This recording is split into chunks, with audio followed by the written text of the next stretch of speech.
September 14th. Proclamation, December 30th, 1816.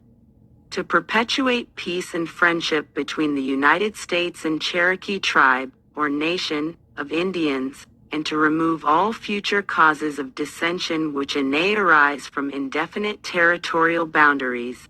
The President of the United States of America, by Major General Andrew Jackson, General David Merriweather, and Jesse Franklin, Esquire, Commissioners Plenipotentiary on the one part, and the Cherokee delegates on the other.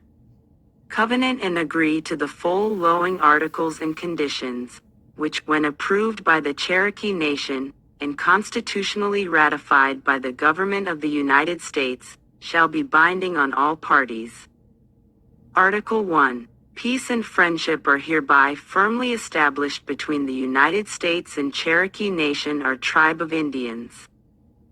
Article 2. The Cherokee Nation acknowledge the following as their western boundary: south of the Tennessee River, commencing at Camp Coffee, on the south side of the Tennessee River, which is opposite the Chickasaw Island, running from thence a due south course to the top of the dividing ridge between the waters of the Tennessee and Tombigbee Rivers, thence eastwardly along said ridge, leaving the headwaters of the Black Warrior to the right hand, until outposed by the west branch of Wells Creek, down the east bank of said creek to the Coosa River, and down said river.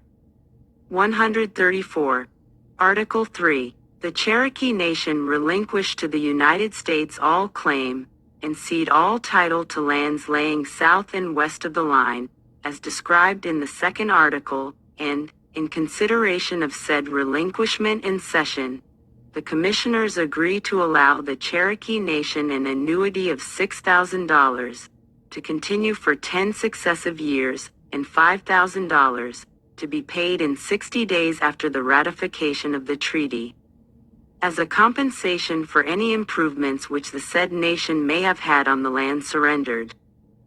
Article 4. The two contracting parties covenant and agree that the line, as described in the second article, shall be ascertained and marked by commissioners, to be appointed by the President of the United States, that the marks shall be bold, trees to be blazed on both sides of the line, and the fore and aft.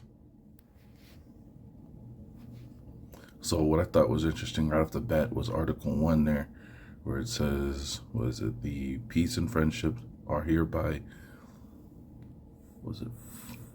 firmly established between the United States, 1,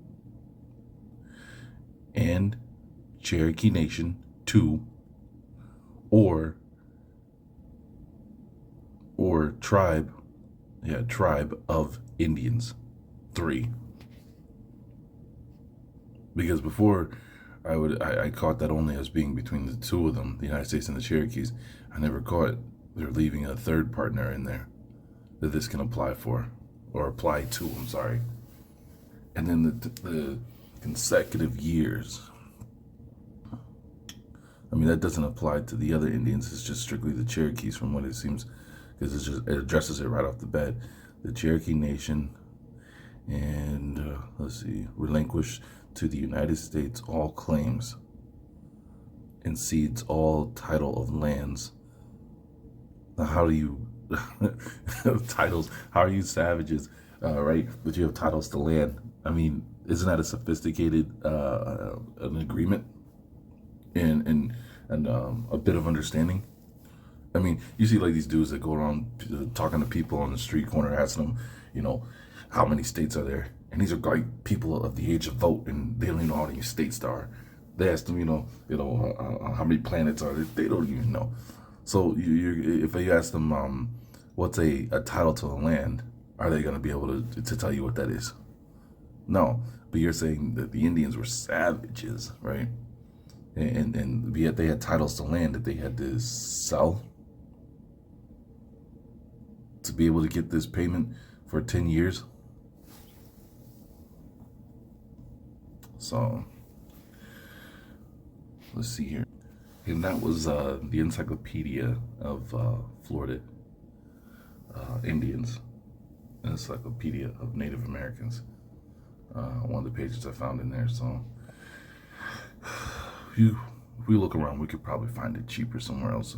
That's for sure. No need to pay $75 for that. But I just thought it was interesting. I was just skimming through just to see what was in there, if I wanted to buy it or not. Well,